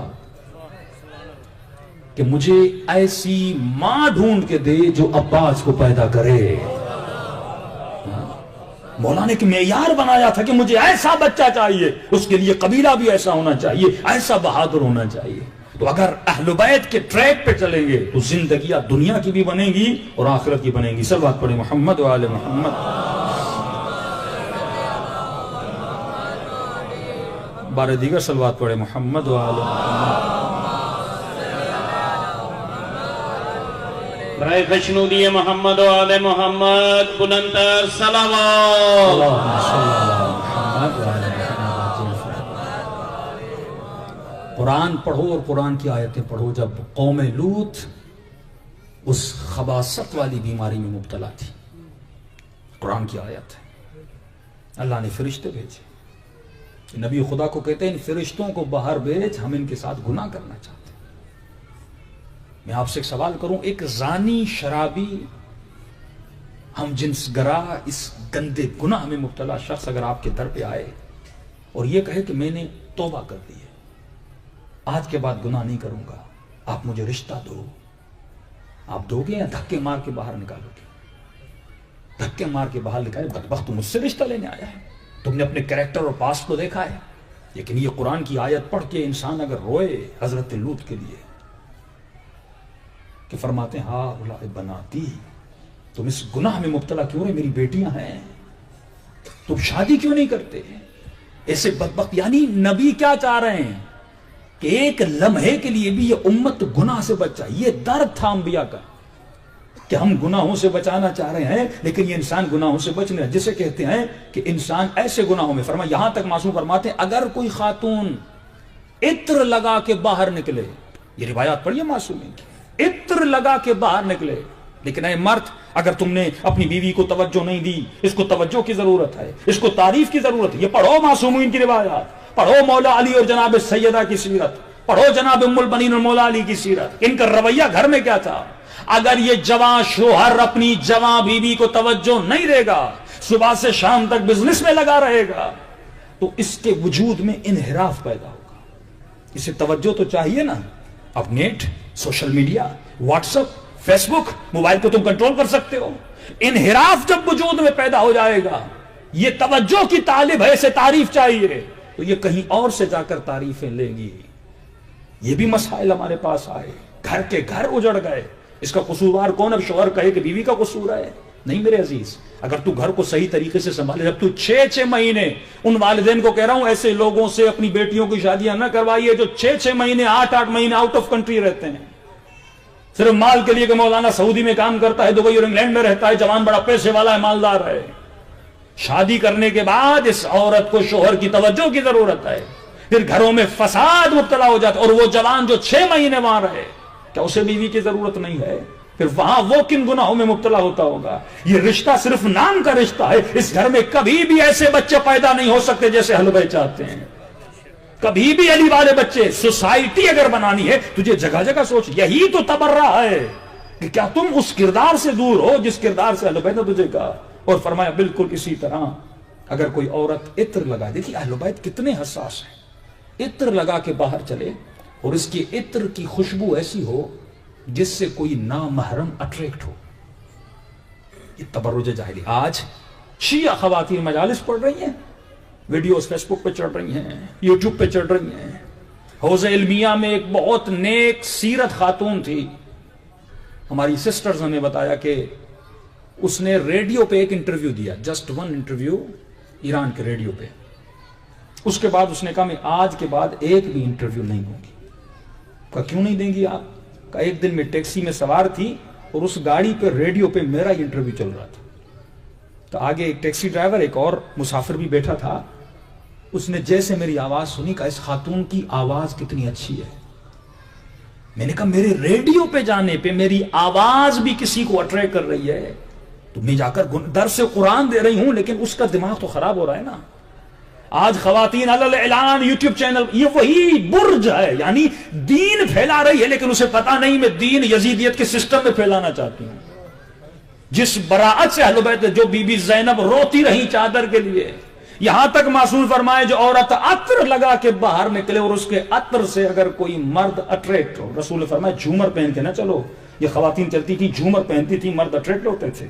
یہ ایسا لباس پہنتی تھی کہ میں دیکھوں کوئی میری طرف اٹریکٹ ہو. فرمایا اگر یہ ایسا کام کر کے جائے جب گھر آئے تو غسل جنابت کرے. معصوم کا فرمان ہے غسل جنابت کرے، گویا یہ نجس ہو کر اندر آئی ہے.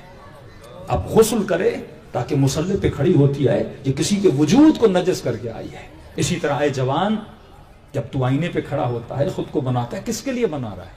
اللہ تو کہتا ہے خذوا زینتکم، اپنی زینتوں کو مسجد میں لے آ، اچھے کپڑے مصلے پہ پہن، اچھا عطر اللہ کے مصلے پہ لگا، لیکن تو خود کو بناتا ہے، یونیورسٹی جاتا ہے، کس کے لیے بنا رہا ہے؟ یہ حسن کس کے لیے آئے؟ تو بھی اندر سے جانتا ہے، تو کچھ لوگوں کو اٹریکٹ کرنا چاہتا ہے۔ اگر زندگی میں جوان یہ سوچے مجھے اٹریکٹ امام زمانہ کو کرنا ہے، اور خاتون یہ سوچے مجھے اٹریکٹ بی بی زینب کو کرنا ہے، تو زندگیوں میں وہ نور ہوگا اور وہی دعائیں قبول ہوگی جو ہم روز زیارت عاشورہ پڑھتے ہیں۔ صلوات پڑھیں محمد و آل محمد۔ برائے سے تو سلامتی علماء حق بلندتر صلوات۔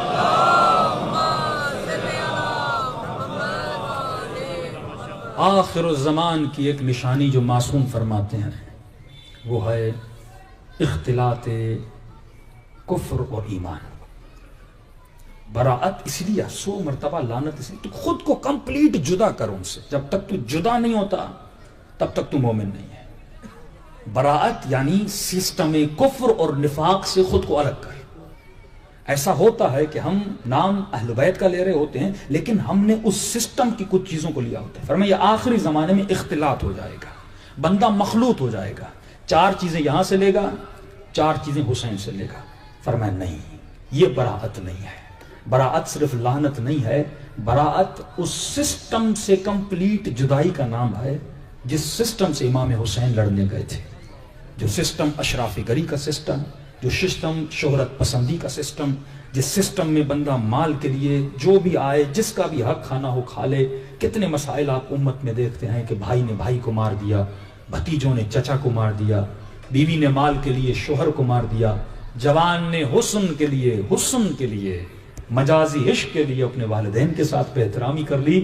علی والا ہے لیکن اس سسٹم میں گرفتار ہے، علی والا ہے لیکن نشہ کر رہا ہے، اختلاط حق و باطل ہے، یعنی نشے کا بھی عادی ہے، حسین کی عزاداری کا بھی عادی ہے، ماتم بھی کرتا ہے، چرس بھی پیتا ہے۔ 2 سسٹم آپس میں مل گئے ہیں، یعنی یہ حقیقی تبرہ کرنے والا نہیں ہے۔ حقیقی تبرہ یہ ہے تو جب تک کمپلیٹلی اس سسٹم سے نکل کے حق کے سسٹم میں نہیں آتا تب تک قیامت میں اہل بیت تیرے امام نہیں ہوں گے، اور اگر اس سسٹم کے ساتھ ہے انہی کے ساتھ اٹھایا جائے گا۔ وہاں پر یوم تری المؤمنون والمؤمنات یسعی نورہم بین ایدیہم وبایمانہم، قیامت کے دن بندہ اپنے چہرے سے پہچانا جائے گا۔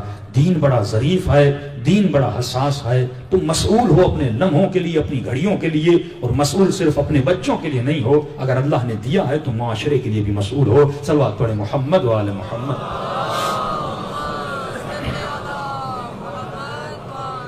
محمد وعجل فرجہم۔ امید ہے اس ٹاپک کو ہم پنڈی میں کنٹینیو کریں گے، جن لوگوں کو فالو کرنا ہو تو انشاءاللہ لائیو مجالس فیس بک پیج پہ چلیں گی۔ اشرا بھی ہے زیارت عاشورہ کے عنوان سے عباس ٹاؤن کا، یہ ایکسٹرا 5 مجالس تھی۔ ٹاپک اور بھی بڑا ہے کہ انسان، کیونکہ براءت پہ، خود براءت پہ ایک اشرا ہو سکتا ہے کہ کن کن سے براءت کرنی، کس سسٹم سے، کس سوچ سے، بہت بڑا تصور ہے، لیکن ہم نے براءت کو گالی بنا دیا ہے۔ مومن کہتا ہے مولانا میں گالی دے سکتا ہوں کہ نہیں؟ گالی اندر کے غصے کو اتارنے کا نام ہے، براءت لعنت ہے۔ براءت اس آئیڈیالوجی سے دوری ہے، جب تک دوری نہیں کرو گے تب تک اللہ کی رحمت تیرے اوپر نازل نہیں ہوگی۔ اور قرآن کی آیت ہے لا تسبوا، اللہ حکم دے رہا ہے کہ علی والا کبھی گالی نہیں دیتا۔ اگر گالی دو گے اس کا مطلب تم خود اس سسٹم کا حصہ ہو، کیونکہ 70 سال جس نے ممبروں سے گالی دی وہ سسٹم تھا۔ علی کا سسٹم یہ نہیں تھا کہ علی والے گالی دیں، یعنی بندہ گالی بھی دے رہا ہے گویا گالی نہیں دے رہا، یہ معاویہ اور یزید کے سسٹم پہ چل رہا ہے۔ یہ براءت نہیں ہے، یعنی براءت بھی کر رہا ہے حالانکہ براءت میں نہیں ہے، انہی کے سسٹم پہ چل رہا ہے۔ تم نے تو گالی آج صرف سنا ہے کہ گالیاں دیتے تھے، لیکن امام سجاد کے سامنے گالیاں دیتے تھے، بی بی زینب کے سامنے۔ امام فرماتے ایک مقام یہ جب ہمارا قافلہ شام میں داخل ہوا، جب کسی نے سوال کیا نا کہ مولا اتنا شام کیوں کرتے ہیں، ہے کیا ایسا شام میں کہ آپ اتنا روتے ہیں؟ واللہ یہ حدیث پڑھو گے نا، مولا کی روایت پڑھو گے تو پریشان ہو جاؤ گے کہ کیا کچھ سید سجاد پہ نہیں گزری۔ فرمایا پہلی بات تو یہ کہ ہمیں شام کے دروازے پہ روکا گیا تھا۔ فرمایا انہوں نے، ملعونوں نے کہا یہ اس سسٹم سے دیکھو نا کتنی برات ہے، اس طرح تم براءت کرو ان کے ہر کردار سے، ان کی پوری سوچ پڑھو کہ یزیدی ایک پوری سوچ کا نام ہے، 1400 سال پہلے والے یزید پہ لعنت بھیجو، لیکن اپنے اندر وہ یزیدی صفات ہوں، یہ لعنت پلٹ کے اپنے اوپر ہی آتی ہے۔ امام نے کہا، انہوں نے کہا کہ بازاریں کھلنے دو۔ کہ جب صبح ہوئی اور لوگوں نے بازار کو ایسے سجایا جیسے کسی کی شادی ہو،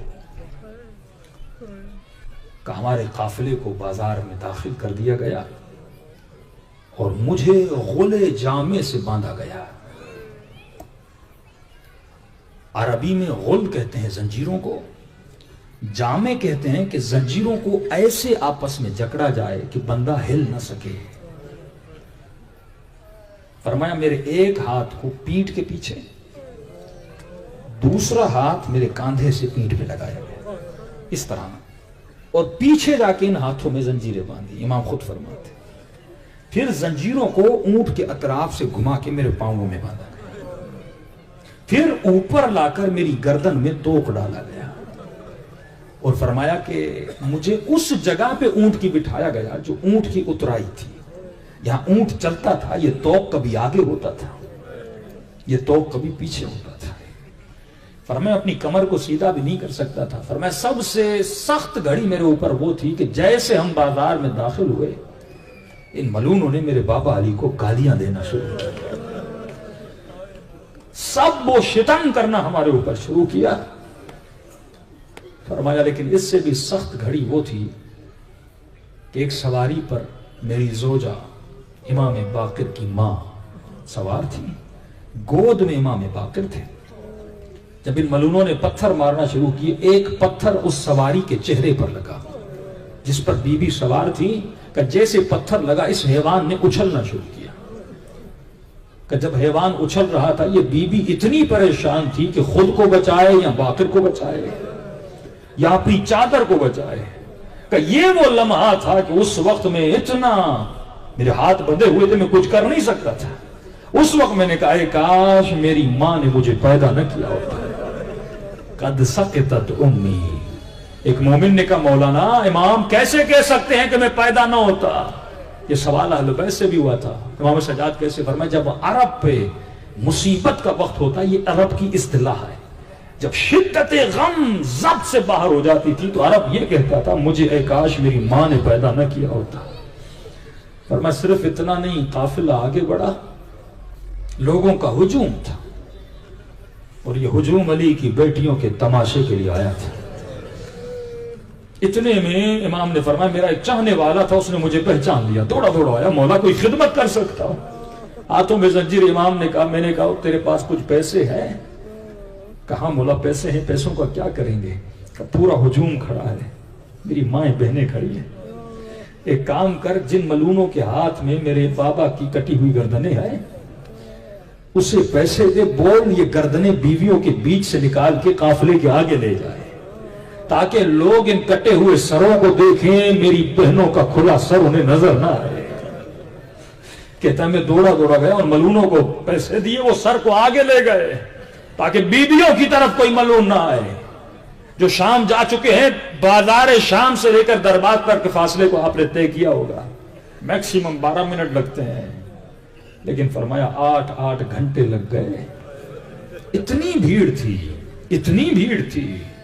ایک مرتبہ یہ واپس آیا، مولا کچھ اور کر سکتا ہوں؟ امام نے فرمایا تیری جیب میں رومال ہے؟ کہاں مولا رومال ہے، رومال کا کیا کریں گے؟ کہ ذرا میرے قریب آ، اس گردن کے توق نے مجھے بڑا پریشان کیا، ہو سکے تو اس رومال کو اس گردن کے توق کے نیچے رکھ لے۔ امام کا چاہنے والا کہتا ہے جیسے میں نے توق اٹھایا، سجاد کی گردن سے خون جاری ہونے لگا۔ اتنا ظلم ہوا امام پر۔ فرمایا منحال صرف اتنا نہیں، یہ ظالم میرے بابا کے سر کو پتھر مارتے تھے، کبھی کہتے تھے یہ باغی کا بیٹا ہے، کبھی کہتے تھے یہ باغی ہے۔ کہا سخت مشکل یہ تھی، پتھر تو مارتے لیکن میں دیکھ رہا تھا سکینہ برداشت نہیں کر رہی تھی۔ میری ننھی سی بہن یہی مناظر دیکھ دیکھ کے زندان شام میں بابا کی طرف چلی گئی۔ کہ سر نے مختلف جگہوں پہ کلام کیا تھا، کہ ایک مرتبہ ظالموں نے سروں کو نیزوں سے اتار کر زمین پہ پھینک دیا۔ تو منہال بچی رو رہی تھی میرے بابا کو زمین پہ نہ پھینکو. ان ظالموں نے نیزوں کی انیوں سے شہیدوں کے سروں پہ مارنا شروع کیا. کہ منہال یہاں پہ میرے بابا کے سر سے آواز آئی ظالم مارنا ہے مارو پر سکینہ کے سامنے نہ مارو. اتنا ظلم ہوا سید سجاد پہ. اس وقت سے امام سجاد گزرے لیکن خوشی ہوتی تھی جب کسی حسینی کو دیکھتے تھے, دل کو ٹھنڈک ملتی تھی. شفیع بناؤ اہل بیت کو اور خود شفیع بنو اہل بیت کے چاہنے والوں کو. دلوں کو کربلا لے جائیں اور سلام کریں. امام سجاد کی دعائیں پڑھا کرو, بہت عظیم دعائیں ہیں, اسپیشلی دعائیں مکارم الاخلاق. اگر اخلاق کے اس بلندیوں پہ جانا چاہتے ہو تو تھوڑا پڑھو سید سجاد کو. امام کی دعا کا ہر لفظ روتے ہوئے منہ سے نکلا ہے. ان لفظوں میں برکت ہے.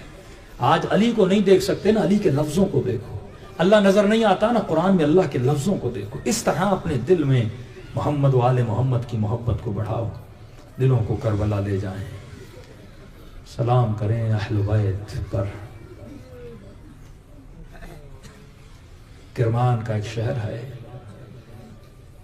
حاج ماشاءاللہ ایک شخص ہے, زندہ ہے غالباً, ابھی بھی 75 سال کا ہو گیا ہے. ایک شخص کہتا ہے میں کرمان گیا, 18 دن یہ امام حسین کی مجلس کرواتا ہے. 18 دن کا کرمان میں کسی بادشاہ کے گھر میں بھی ایسا سفرہ نہیں لگتا جیسا سفرہ یہ حسین کی مجلس کا لگاتا ہے. کوئی ایسا طعام نہیں جو اس کے سفرے پہ نہ ہو. میں پریشان ہو گیا, کوئی شہر کا بڑا امیر ہے, اس سے ملوں تو جا کے. کہا جب اس بوڑھے سے ملا, میں نے کہا بتاؤ اتنے پیسے کہاں سے لاتے ہو؟ کہا کہ خدا گواہ ہے 50 سے 60 سال ہو گئے میں نے جیب سے ایک پائی نہیں لگائی. مجھے نہیں پتا, محرم ہوتا ہے, سفرہ خود لگتا ہے, لوگ لاتے ہیں, حسین کی مجلس ہو جاتی. کہا کہ اس 18 دن حسین کے سفرے لگانے کی وجہ کیا ہے؟ یہ شہر میں مشہور تھا کہ شاہ کا زمانہ میں جو کام کرتا تھا وہ نجاری کا کام کرتا تھا. نجار جو لکڑیاں بناتے ہیں, پورا سال میں اتنا کام کرتا تھا جس سے میرا گھر چلے. باقی میں جتنا کام کرتا تھا یا حسین کا ممبر بناتا تھا. عشق تھا مجھے, مسجد میں ممبر چاہیے, حسین کے لیے ممبر بناتا تھا, تعزیہ بناتا تھا, تابوت بناتا تھا, علم بناتا تھا. یہ میرا کام تھا. کہ وہ زمانہ بڑا مشکل تھا, لکڑیوں کو لانا پڑتا تھا, کاٹنا پڑتا تھا, صاف کرنا پڑتا تھا, دن رات میں یہ کام کرتا تھا. ایک دن کام کرتے کرتے مجھے کڈنیوں میں تکلیف ہوئی. میں نے اس درد کو اتنا ہلکا لیا, لیکن کرتے کرتے خلاصہ یہ کہ ایک دن شدت کا درد ہوا اور میں کام نہیں کر سکتا تھا. مجھے سیدھا ہاسپٹل لے جایا گیا. ڈاکٹر نے کہا درد کب سے؟ میں نے کہا 2-3 ہفتے ہو گئے. کہا کہ پیشاب کا کوئی مسئلہ ہے؟ کہا نہیں. کہ جاؤ پیشاب کا ٹیسٹ لے کر آؤ. کہ گیا, بیٹھا رہا, لیکن مجھے ایک قطرہ بھی نہیں آیا. جہاں تک کہ اس نے انجیکشن لگائی, مجھے کہا آج کے بعد گھر چلے جاؤ, بستر پہ سو جاؤ اور تمہیں ہلنا تک نہیں ہے. کہ گھر گیا, جاتے جاتے میرے پاؤں پھول گئے, میرا جسم پھول گیا. کہا وہ دن بستر پہ لیٹا, 4 سال ہو گئے میں بستر پہ لیٹا رہا. 4 سال کمر کو ہلا نہیں سکتا تھا, آہستہ آہستہ پاؤں پھول جاتے تھے. میرے جسم کی کھال اتنی نرم ہو گئی, کڈنیاں فیل ہو گئیں. ایک جرمن ڈاکٹر تھا, ایک مسلم ڈاکٹر تھا, انہوں نے ٹیسٹ کی, انہوں نے کہا نہیں تمہاری کڈنیاں فیل ہو چکی ہیں, بدن میں پانی جمع ہو چکا ہے. کہا ایک دن جب مجھے ہاسپٹل سے لے جایا گیا, بستر پہ 4 سال لیٹ کر جب ہاسپٹل لے جا گیا, اب آنکھیں بھی نہیں دیکھتی تھی, صرف میں کانوں سے سنتا تھا. لیکن کہتا ہے جب سے بیمار ہوا 4 سال میں نے ہمیشہ دل میں حسین کو بلایا. مولا آپ کا منبر بناتا تھا, مولا آپ کا تابوت بناتا تھا. کہ دن رات میرے دل میں حسین کی یاد تھی. اور کہتا ان سالوں میں میری ماں کہتی تھی, اللہ نے ایک بوڑھی ماں بھی تھی, رشتہ دار بھی نزدیک نہیں آتے تھے. میری ماں ڈاکٹر کو کہتی تھی اسے پانی پلاؤں کا نہیں, صرف چمچے کو گیلا کرو اور اس کی زبان پہ رکھو, زیادہ پانی پیے گا مر جائے گا. کہا وہ جب شدت پیاس لگتی تھی نا, میں اس وقت بھی حسین کی پیاس کو یاد کرتا تھا. بس یہ کہتا تھا مولا آپ ہی بچا سکتے ہو، مولا آپ ہی بچا سکتے ہو. کہ جب لاسٹ مجھے ڈاکٹر کے پاس لے جایا گیا، جب ڈاکٹر نے میری پیٹھ کو پلٹا تو میرے جسم کی پیٹھ میں کیڑے لگ چکے تھے. میری کھال میں گویا مورینا لگ چکا تھا اور کھال میری وہ کھا رہے تھے کیونکہ بے حس ہو چکا تھا جسم پورا. کہ اس کو گھر لے جاؤ. اب پتہ نہیں 1 ہفتہ زندہ رہے 1.5 ہفتہ. کہ میری ماں مجھے لے آ کر گھر کے نیچے تہ خانہ تھا، اس کی پوری ویڈیو موجود ہے یوٹیوب پہ، اس کا گھر بھی دیکھ سکتے ہیں. وہ کرسی جہاں پہ شفاعت ملی، نیچے میری ماں لے گئی، بستر پہ لیٹا دیا اور کہا کہ وہ محرم کے دن شروع ہو چکے تھے. ماں نے نیچے لیٹا دیا، کہا کہ بیٹے حسین کا محرم شروع ہو چکا ہے، میں ذرا نظر و نیاز کر دوں. کہ اتنے میں لیٹا ہوا تھا اور دل ہی دل میں کہہ رہا تھا مولا میں مر جاؤں گا اسی طرح. مولا 4 سال سے بستر پہ پڑا ہوا ہوں، آپ کو روز بلا رہا ہوں، روز بلا رہا ہوں. کہ مولا اس طرح مر جاؤں گا، اس حال میں مر جاؤں گا کہ آپ کا عزادار ایسی بیماری میں مر جائے گا. کہ یہی کہہ ہی رہا تھا کہ اچانک میں نے دیکھا اس کھڑکی پہ کسی پرندے کبوتر کی اڑنے کی آواز آئی. وہ کبوتر اڑ کے میرے سرہانے پہ آ کر بیٹھ گیا اور میرے کان میں کہا کیا تجھے پانی پلاؤں؟ کا شدت پیاس. وہ زبان جس کو اتنے سالوں سے تالا لگا تھا وہ زبان بول اٹھی. میں نے کہا مجھے بڑی پیاس لگی ہے، پانی پلا. اس نے میرے منہ میں کچھ ڈالا، میں نے زندگی میں ایسا پانی نہیں پیا تھا. کہ اتنے میں پھر اڑا مجھ سے دور جا کے بیٹھا. کہ کبوتر عجیب تھا، اس کے سر پہ 3 پر تھے، ایک سبز تھا، ایک سفید تھا، ایک لال تھا. پاؤں اس کے لال بڑے بڑے. میں نے زندگی میں ایسا کبوتر نہیں دیکھا. اب دل ہی دل میں کہہ رہا تھا مولا حسین اگر تو نے بھیجا ہے تو یہ کبوتر میرے قریب آئے یا میرے بستر کے نیچے آئے. کہ اتنے میں کبوتر اڑا اور بستر کے نیچے جا کر بیٹھ گیا. کہ تھوڑی دیر گزری، میری بوڑھی ماں آئی اور ہاتھ میں رومال تھا، گیلا سا رومال. کہہ رہی تھی میرے لال ابھی ابھی حسین پہ رو کے آئی ہوں، اس رومال پہ حسین کے آنسو ہیں، میں اس گیلے رومال کو تیرے بدن پہ لگاؤں گی، اللہ کرے حسین ان آنسوؤں کے صدقے میں تجھے شفا دے گا. کہ ماں رو رہی تھی. ماؤں کی قدر و قیمت جانو. کہ رشتہ دار نہیں آتے تھے، ایسے بیماری ہمیں لگ نہ جائے، لیکن اس بوڑھی ماں نے میری اتنی خدمت کی. یہ ماؤں کی دلوں کی محبت ہوتی ہے. کہ پھر ماں اوپر چلی گئی. میرے ماں کو کہا اماں ذرا قریب آؤ، نیچے ایک کبوتر ہے، اس کے لیے کچھ پانی لا دو. ماں نے تھوڑا پانی رکھا، چارہ رکھا. کہا 4 محرم کی رات ہے. میں نے کہا امام حسین کہ اب بھی مجھے شفا نہیں دو گے؟ کہ 4 محرم کی رات تھی. میں نے سامنے سے دیکھا کہ دروازہ کھلا اور ایک نور میرے سامنے چمکا. میرے بستر کے ساتھ ایک کرسی تھی، اس کرسی پہ وہ آقا بیٹھ گئے. کہ جیسے بیٹھے بس چہرہ دیکھ کے سمجھ گیا کہ یہ حسین ہے. میں نے کہا مولا 4 سال سے انتظار کر رہا ہوں، مولا 4 سال سے. کہ جیسے میں نے حسین کو دیکھا نا، اب بدن میں طاقت نہیں تھی لیکن ایسے لگ رہا تھا میرے بازو میں طاقت آ گئی. میں نے حسین کا بازو پکڑ لیا. کہ مولا 4 سال سے انتظار ہے، اب آپ کے بازو کو نہیں چھوڑوں گا. امام نے کہا آج ماشاءاللہ تجھے کیا چاہیے، مانگ ہم سے. میں نے کہا مولا میں کیوں مانگوں، آپ کو پتا نہیں مجھے کیا چاہیے، آپ کو پتا نہیں میرا حال کیا ہے. مولا میں نہیں مانگوں گا، جو دینا ہے آپ کو دینا ہے. کہ اتنا کہنا تھا، حسین نے اپنا ہاتھ میرے ماتھے پہ لگانا شروع کیا. کہ ایک بار محبت سے ہاتھ لگایا، دوسری بار کا پریشان کیوں ہوتا ہے، پھر ایک مرتبہ ہاتھ میرے جسم پہ لگایا. کہ ہاتھوں کا لگنا تھا. کہ آج ماشاءاللہ جو تجھے چاہیے تھا وہ حسین نے تجھے دے دیا. اب تو کوئی پریشانی نہیں ہے، اب تو کوئی مسئلہ نہیں ہے. تو کہتا میں نے کہا مولا میں نے نظر کی تھی کہ اگر مجھے شفا ملے گی میں 10 دن آپ کی مجلس کروں گا، 10 دن آپ کا نیاز کروں گا. امام حسین نے کہا اب 10 دن نہیں 18 دن کرنا. کہ مولا 18 دن کیوں؟ کہ 10 دن اپنی طرف سے میرے لیے کرنا اور 8 دن میری طرف سے میری اماں زہرا کے لیے کرنا.